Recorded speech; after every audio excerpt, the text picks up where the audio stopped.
2014 Garden State Open is our triplet, is an 8-minute AMRAP. For our RX division, we're going to be performing 50 double unders, 25 wall balls.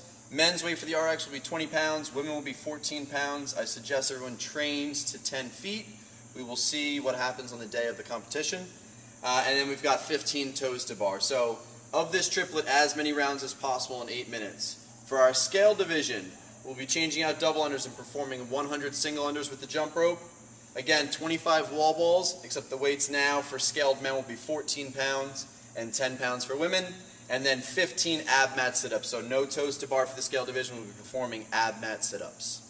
So for our second workout for the 2014 Garden State Open, we've got an 8-minute AMRAP. It's a triplet. We're starting with jumping rope. We've got double unders for RX and single unders for scaled. There's really no standard that we have to talk about here other than on a double under, the rope must pass underneath your feet twice prior to your feet touching the ground. All right, so we're not going to be swinging the rope backwards. It's going to be just a traditional double unders going forwards. After the athlete moves off of the jump rope, they're going to be moving over to wall balls. So in order to start their wall balls, the athlete must pick up the medicine ball and start in a standing position. All right, from here, the athlete then can descend into his or her squat, hip crease below parallel, come up and throw the ball at the wall. Any part of the ball hitting above the line is an acceptable rep. If the ball hits the line, it's a no rep. If the ball hits below the line, it is a no rep. So go ahead and throw one below the line. No rep. Even though it looks close, we're looking for some space on the wall between the line and the ball, all right? So any part of that ball hitting that line is going to be a no rep. Also, what's going to be a no rep here is if the athlete is not able to squat or cannot complete the squat below parallel. So we see the hip crease is above the knee, right? That's going to be a no rep as well, even if the ball goes above the line. Lastly, if the athlete squats below parallel, but as they come up, the ball doesn't make contact with the wall at all, but goes above the line, that is a no rep as well. So the athlete will have to perform another full depth squat and then hit the wall with the ball above the line. And one of the things that we want to make sure is clear here too is there's no pause allowed here. So the athlete cannot squat, so go ahead and squat, come to an almost standing position and then throw the ball. Right? The athlete must do a full continuous wall ball. You do a couple in a row. Right? Catch the ball, squat, and throw. No rep. Good. And rest. Good. So once the athlete completes his or her 25 wall balls, they're going to make their way over to the rig. The third movement in our triplet is a toes to bar for the RX division. Traditional standards here are going to apply, so the athlete jumps up, starts with the elbows extended.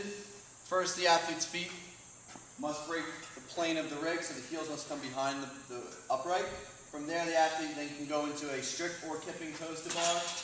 At the top, we're looking for both feet to hit at the same time. Do one where they don't hit at the same time. That would be a no rep. If the feet don't hit at all, of course, that is a no rep as well. Go ahead. Right? And then if the feet were to go outside of the hands, that is also a no rep, even if they touch the bar. All right? So, on the toes part, we're looking for both feet, any part of the foot, top of the foot, bottom of the foot, to kick the bar at the same time. All right? At the bottom, again, we're looking for the heels to come behind the rig. If the athlete is able to keep the feet out in front of the rig the whole time, that would be a no rep. We need to see those feet come back behind the upright.